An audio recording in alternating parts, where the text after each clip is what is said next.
Welcome to the Hidden Why podcast. This is episode 993, my interview with Leidy Klotz, and we're discussing his book, Subtract. Please enjoy me. Hey, Leidy, welcome to the Hidden Why podcast. Great to have you here today. Thanks, Lee. It's great to be here. Whereabouts are you located? Charlottesville, Virginia, so about 2 hours south of Washington, D.C. Okay, right. And how's the weather there at the moment? Going well? It's like swimming outside. It's not raining, but it's just so ridiculously humid and hot. Yeah, it gets. I mean, it's a nice climate here. In that we have pretty mild winters, but there's always a few weeks, if not a month or two, in the summer where it's pretty uncomfortable. But I don't want to complain. I mean, it's better than snow, and I got outsid and got to run outside today. You get snow too?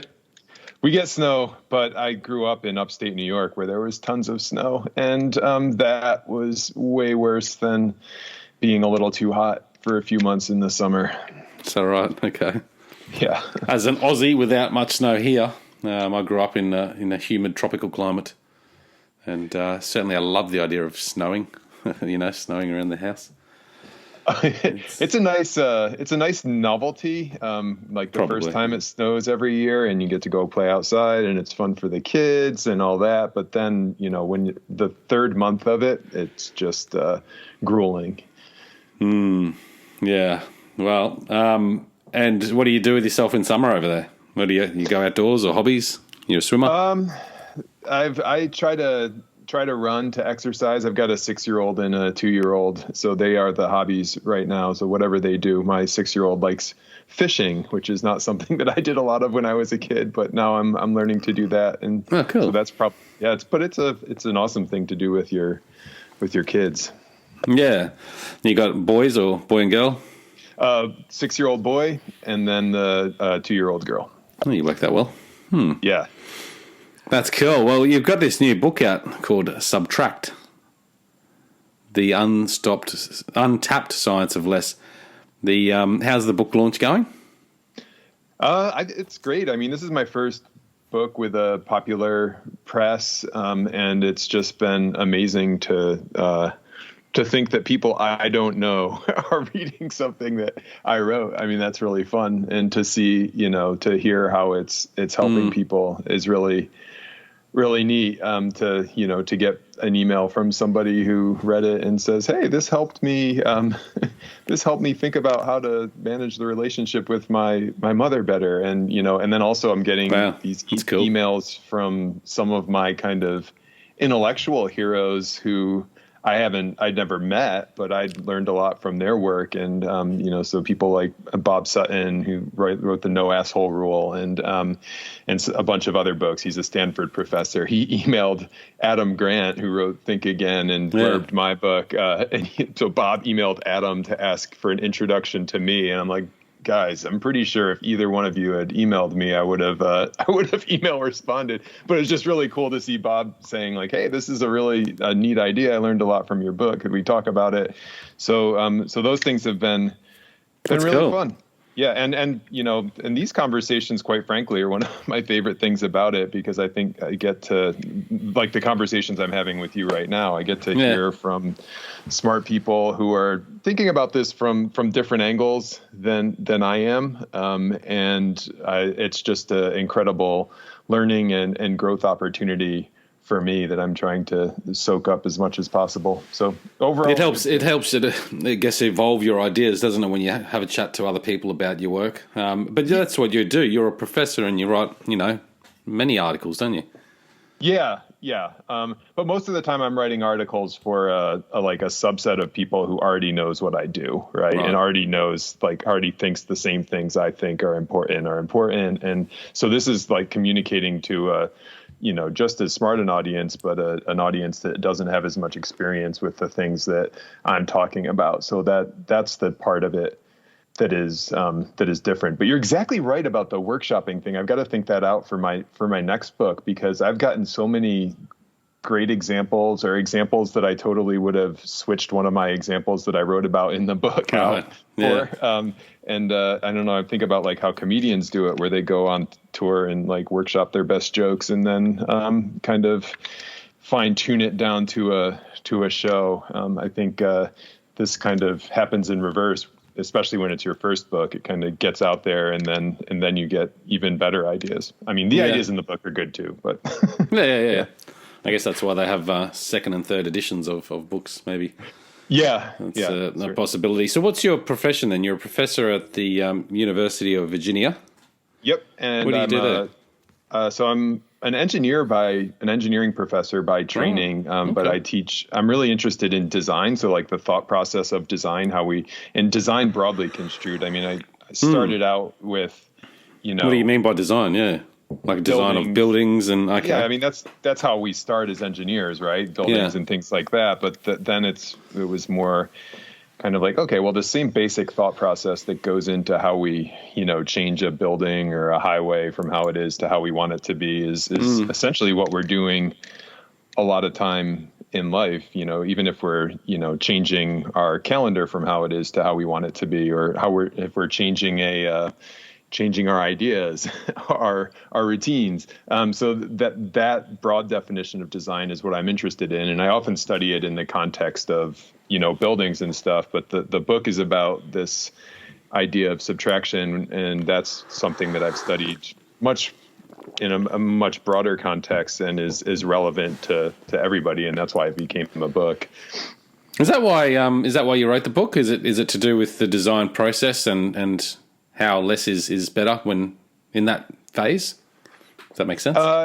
Yeah, as long as you define design as this thing that everybody's doing as change, basically, right? As trying to take things from how they are to how we want them to be. And what the book builds on is this, the most interesting scientific finding I've ever come up with. It was on the cover of Nature, which is, like the pinnacle of an academic's career. And and I'm, I'll try, but I would not be surprised if 30 years from now, at the end of my career, I didn't have another finding that was as interesting as this one to me. So we were, the story actually starts with my son when he was the 6-year-old now. When he was 3, we were playing with Legos and building a bridge.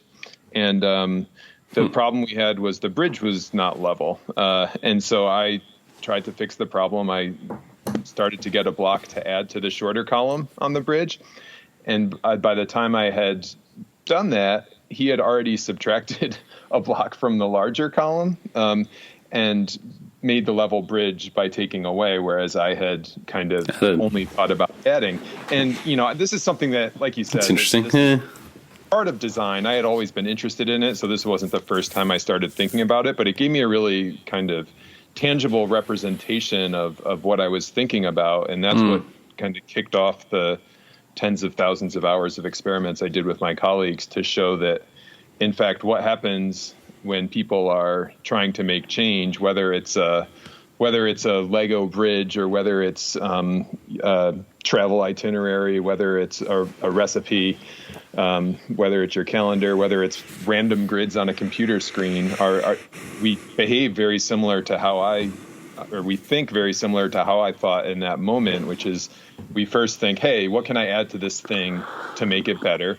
And then it's not impossible to think of subtraction. My son thought of it, but more often than not, we think of adding, and oftentimes we move on without even considering subtraction as an option. So, there's kind of 2 stages to subtract to make something better. One is you have to think of it, and the second is then you have to follow through with it. And this is the first work that shows, hey, we have a problem even thinking of it in the first place. And so that's once I knew I had that finding with my colleagues, I mean, that was when I knew I had to write the book, because I just think it's something that this is a fundamental option that should be at everybody's disposal. And I hope that the book kind of helps people see that.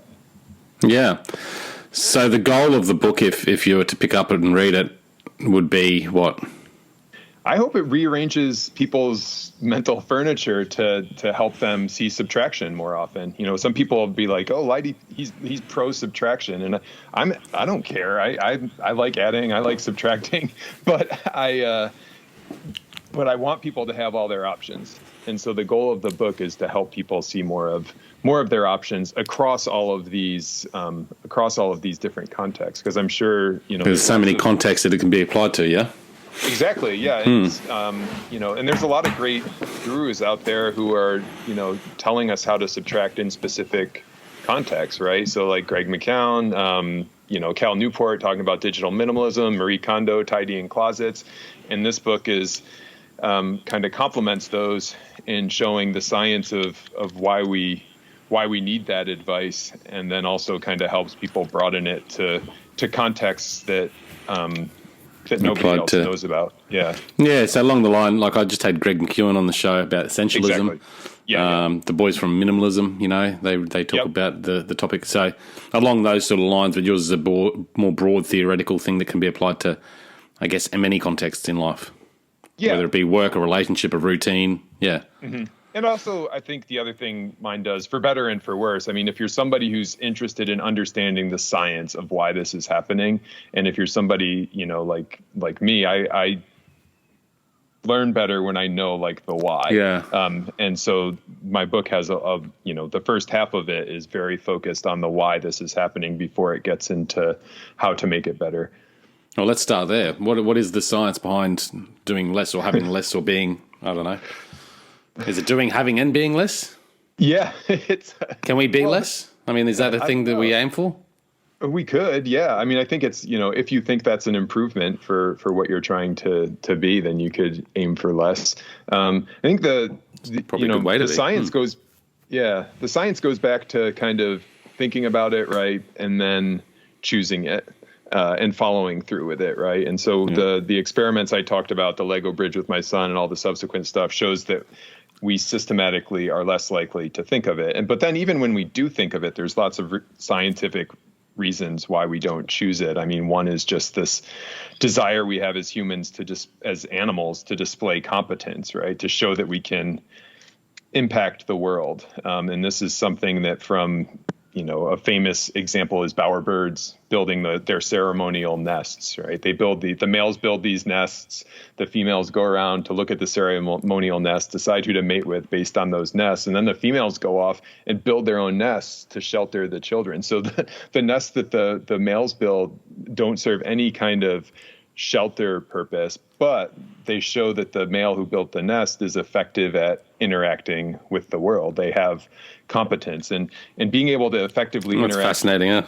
Yeah. And I mean, so we all share that desire, right? I mean, and that's, when I think about the ways that I add, like if I look in my file folder on my computer and I have 18 versions of a paper that I wrote that are never going to see the light of day, but I'm not going to delete them. So that to me is probably my desire to show competence. It's like I did this thing and by golly, it's gonna stay there. It's gonna exist on the cloud or wherever to show my competence. So even after we do kind of think of the option to take away, there are very good scientific reasons why we might not follow through with it. Yeah. And then of course we can get into all the, cultural and economic factors that may make it harder to take away. Yeah. Well, instinctually, I suppose we probably hold on things and add more to our list or add more to our life, add more to our professional career, add more to our pockets, out of a need for survival. Yeah, out of a need to pass down our genes, right? And, some of it's tied into this desire we have to acquire food. Researchers have showed that kind of acquisitiveness is continuous with hoarding disorder, right? So, and then also, you mentioned some of the cultural things, right? It's like for a long time, adding has been good. If you're roaming around on, without a house and without a city and without a civilization, kind of adding those things seems like a pretty good option. And now we're at a point where we've added a lot of stuff and there's probably more chances to take things away to make life better too. Yeah. Do you think there's a cultural shift in this need, or has it been sort of forced upon us because we've perhaps it become too bloated? Yeah, I think it's interesting. I mean, I hope so. As a person with a 6-year-old and a 2-year-old and somebody who just feels like just sees a lot of people around me who are not happy because they're kind of pursuing the wrong things.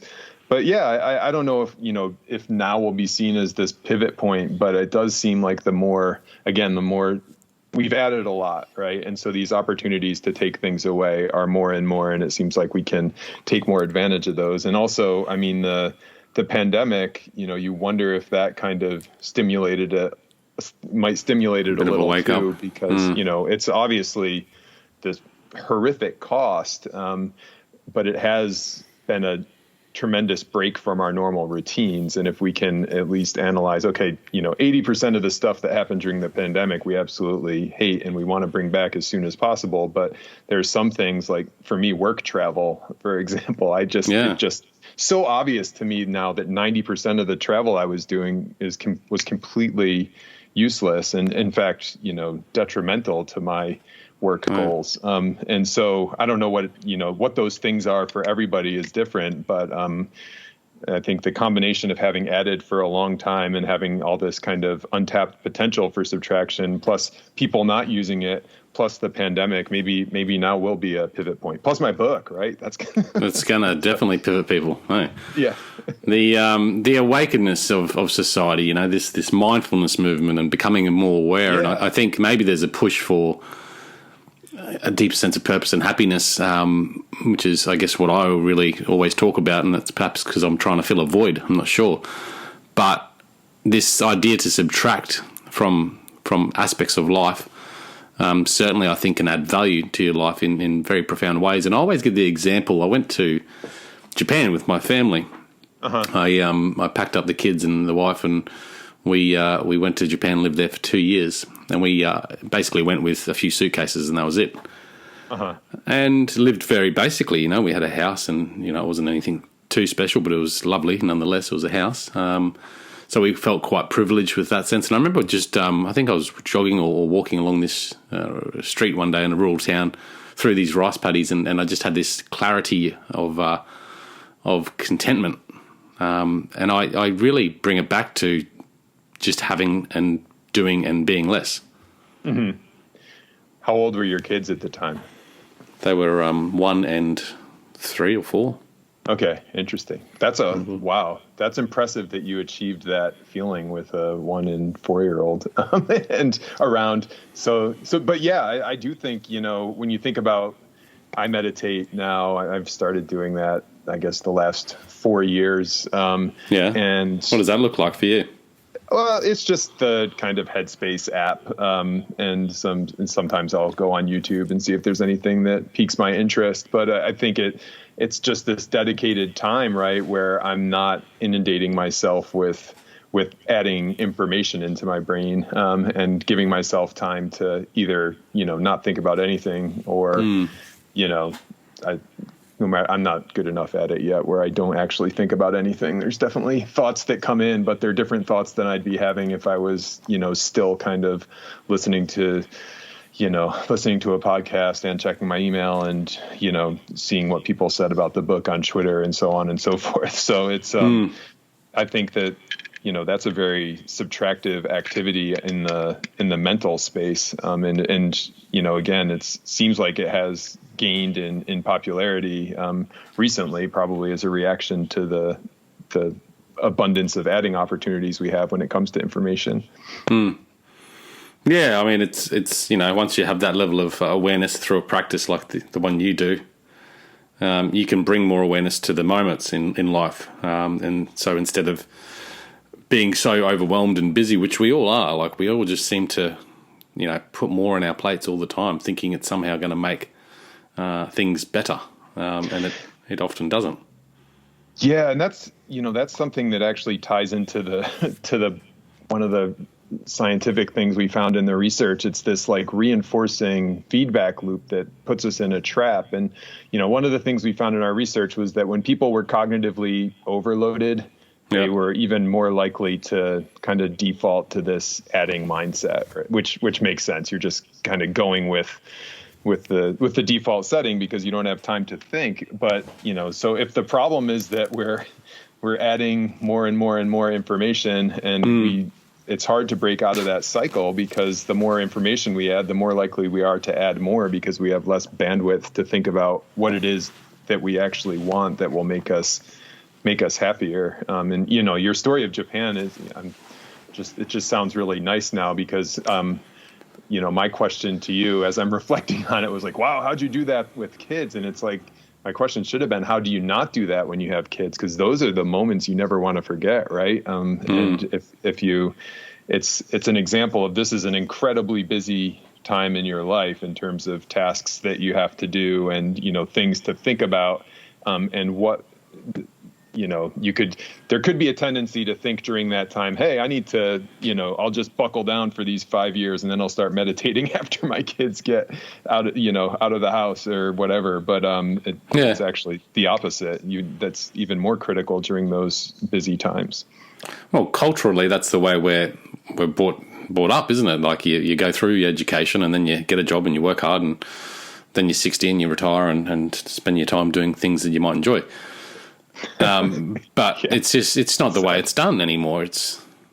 It's changed. And I think culturally that's changing, maybe from the younger generations now, having a big influence on this too. Mm-hmm. Because people want to live and enjoy life. They realize it's an experience that only happens once potentially. And, you got to make the most of that. And if that means doing less to enjoy it, then great. I mean, that's a great hack. Yeah. Yeah, I there's certainly more and more young people doing that. Although, I don't know, I'm around a lot of high achieving youngsters, and I think there's more that message can get out there. Less. Yeah. So, do you think high achieving? I mean, I think if you've got joy for something or passionate about a particular thing that you do. And that means high achievement, then so be it. Great. I work bloody hard in my industry and I really love it, Yeah, you're right. I think I don't, I work basically all the time, but I absolutely love my job. I don't think, So I don't mean to cast all high achievers as people who are not happy. But I do think that there is still a fair amount, probably from parental pressure, more than anything, of just like, hey, these are the next things I need to check off, these next ways that I need to show competence. So that some of the culture is still there, but I do think it's better than when I was 20 years ago when I was that age. Yeah, true. And it's probably, there's probably a lot of people out there, maybe I am too, and it's something to reflect on perhaps, but doing too much, even though you think you enjoy it, just doing too much anyway, that it doesn't actually add to your life. Right. Even though you're trying to add more. Yeah. Yeah. And it's hard to tease out the, do I enjoy this because it's kind of busy work and makes me feel good, or do I enjoy it because it's like getting me to the impact that I want to have on the world, for example. It's probably something we don't reflect on too often, I guess. No, it's a hard thing to reflect Which is why your book's here, to help us try and reflect on that. So how do we incorporate these ideas? Is it really just a mindset that it starts with, thinking about the things that you do and then doing the opposite? Certainly the mindset. And I think people will immediately get improvement just from listening to this podcast. And I think they will get even more improvement from reading the book. I think, a really practical thing that you can do. It's hard to have the mindset at all times. And, this is something that we found in our experiments. Just because we told somebody how to subtract in one context didn't necessarily carry over to subtracting in another context. And so, maybe another thing you can do is when you're thinking about, hey, I want to make more use of this option that I otherwise overlook, what cues can you put in place to kind of force yourself to take away? And, so an obvious one, but it's a good illustration, is when you're making your to-do list for the week or the month or whenever you make it, force yourself to also think of stop doings. And the critical thing with a stop doing is it can't just be like saying no to some new thing. It actually has to be stop doing something that, you've been doing on your weekly list every week for the last, and that's the only way to actually free up time, because you have those to-dos that you're now proposing to add to it. And so, but what's useful there is the fact that it's a cue. There's no way then that you could go through this kind of schedule planning activity and not think about not think about what you might take away. And you can imagine those cues, in physical objects, also in your thoughts. I think that the meditation is kind of, reminding yourself to meditate, also kind of thinking about, or maybe setting aside time in your schedule, if that's how you allocate, how you spend your thinking, is like, okay, here's the half hour where I'm going to rethink things or question what I already know. Because one of the hardest places to take away is in our mental models.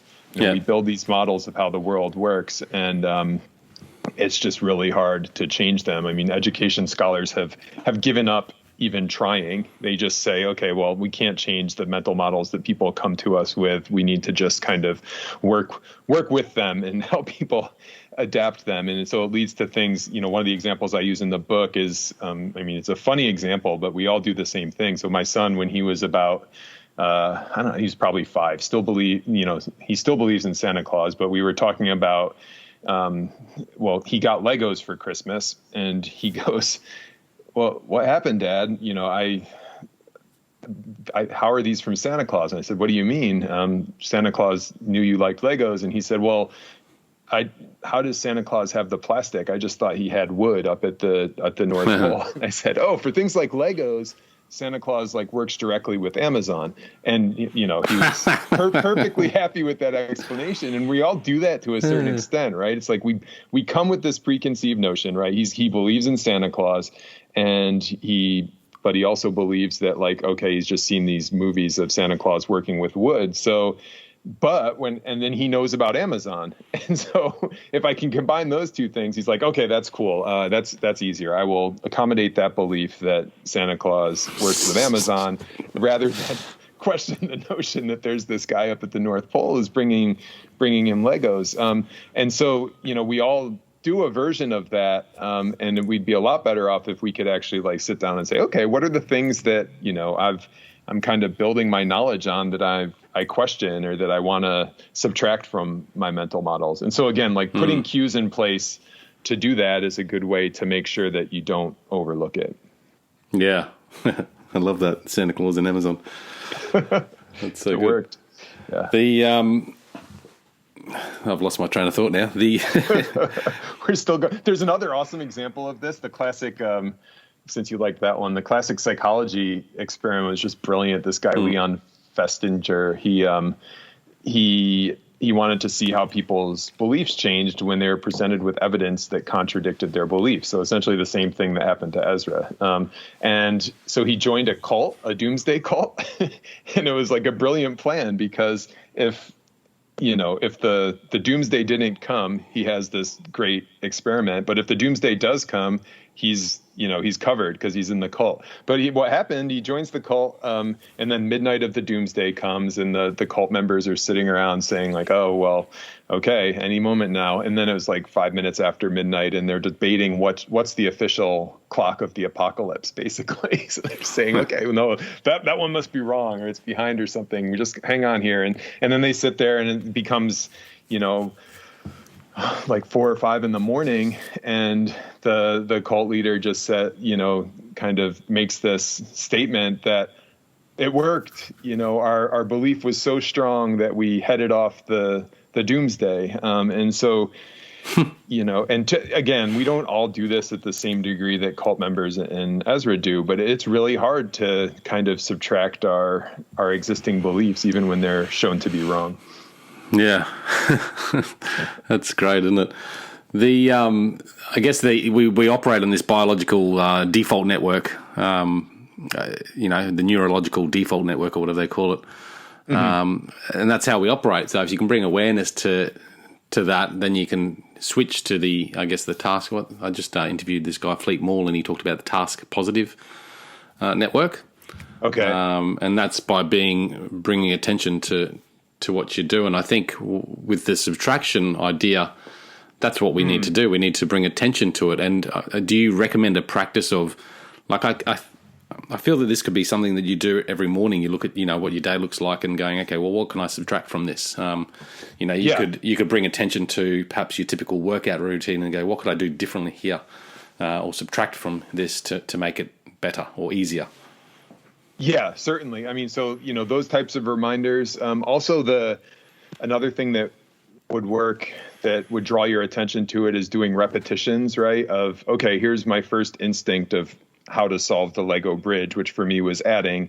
But it's not impossible to think of subtracting. It's just that we add and move on without considering other options. So if you've got the time and cognitive capacity, then force yourself to think of 5 different things you would do to make the situation better, and then choose your favorite. And then you're more likely to surface some of the subtractive options at that point. And then if you choose them or don't choose them, I don't care. At least you've considered it. You haven't completely overlooked this option. So yeah, I think those kind of forcing yourself to go through multiple iterations of the whatever it is you're trying to make better could certainly reveal some of those subtractions, because it's exactly as you said. So it's not that this is impossible to do. It's just that it's not our default. It's just about thinking more about things in general. Exactly. We don't give enough time, enough thought. And that's why that trap that we talked about earlier happens, right? Because we're adding more and more information, and that's taking away time for thinking, which is making us less likely to think of subtracting. Yeah, and I guess Adam Grant's book, Think Again. That's a great book. Tim Ferriss, I always listen to, and he has that. What does he say? When he thinks about things, he goes, "What if I did the opposite to what most people do?" Mm-hmm. And I think they're just brilliant little thoughts that just remind me to say sometimes, think about it again, and do things differently. Yeah, those are perfect. I remember a time in my life, I do real estate myself, and several years ago when I was quite new to the industry, I was just so busy. And I had this moment, I went away for this conference, and it took 3 days out of my already busy week of 6 days, typically. And I got to the end of the week with still everything as it was, still achieving basically what I would normally achieve in a normal week. And I've started to realise that, if I could do it in 3 days, why am I actually using 6 days? Right. And this is where I think, in modern society, I don't know how we're still here, where we're working seemingly longer hours. For what gain? What extra has it brought us? If anything, we should be working less and enjoying more of life with everything that we've progressed to be as a human population.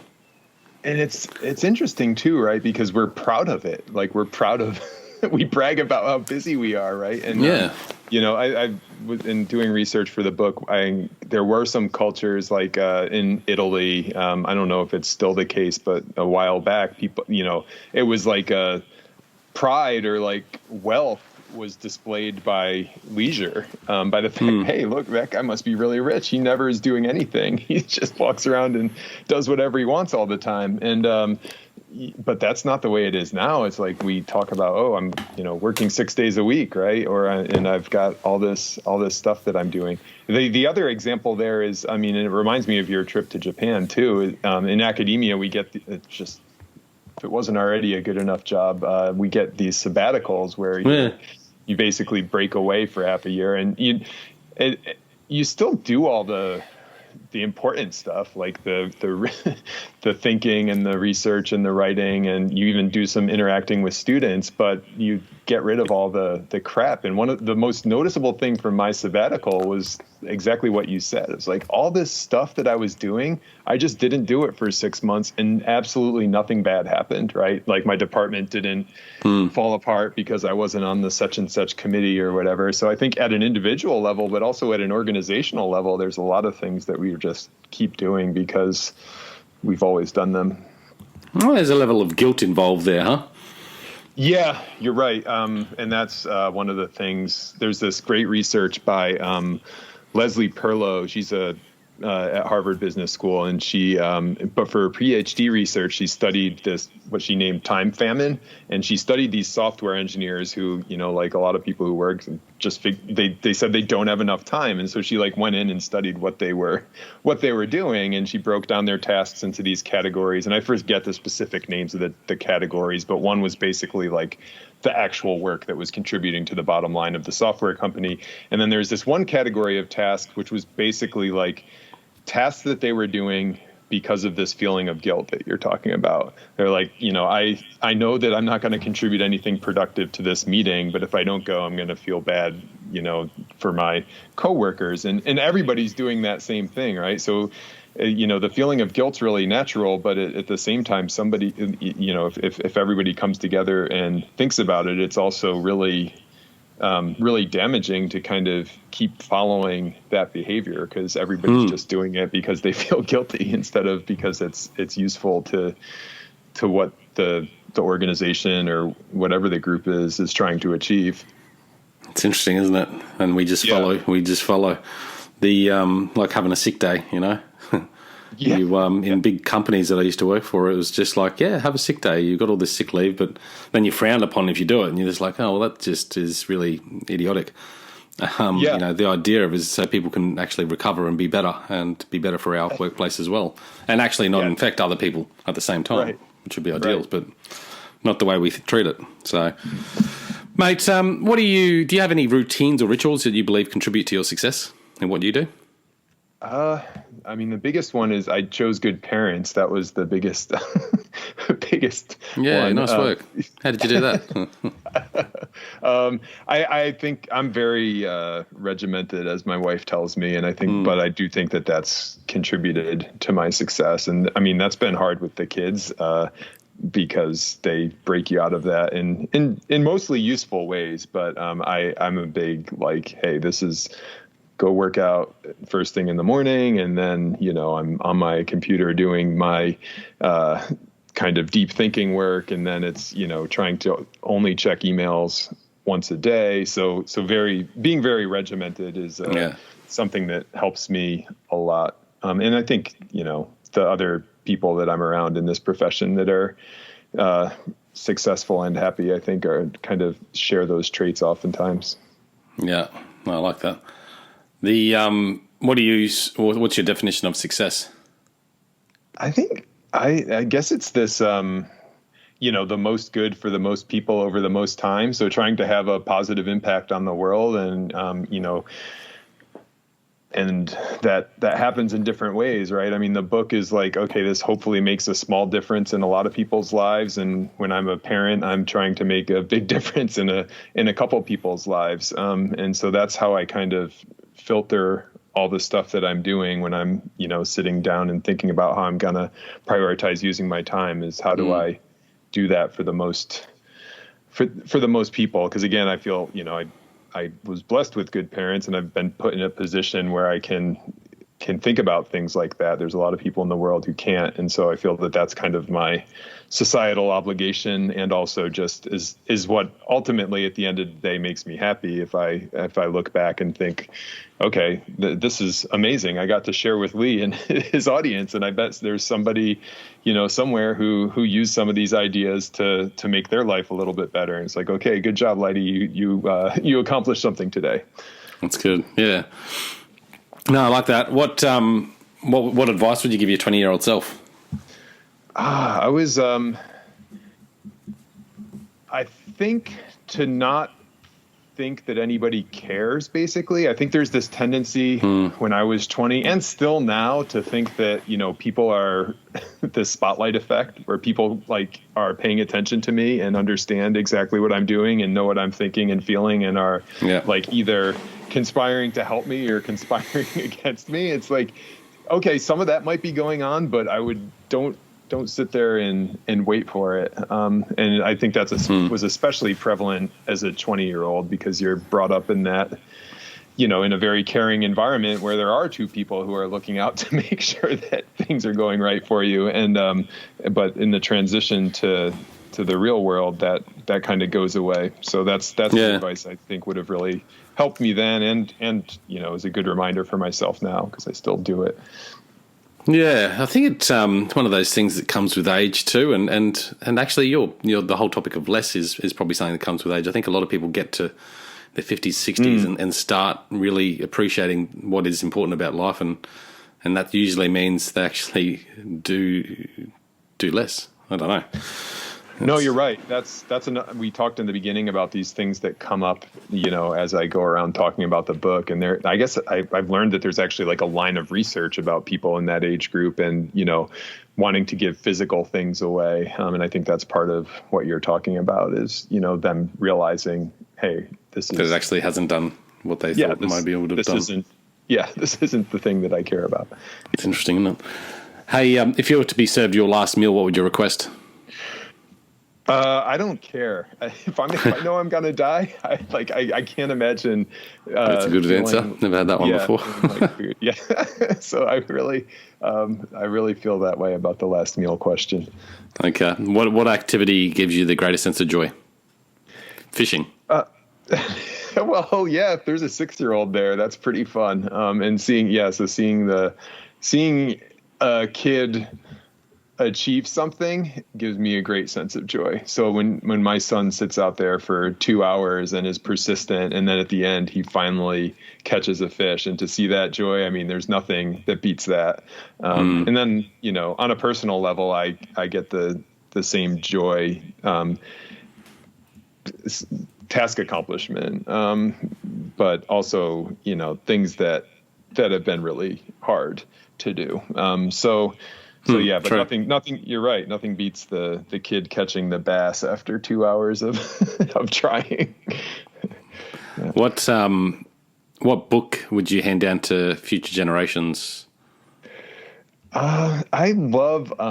There's this great Uruguayan author named Eduardo Galeano, and he wrote Open Veins of Latin America. He also wrote the best book about soccer ever. But he's got some great kind of mystical advice books, and I think the one that I would recommend is I think it's called Upside Down World.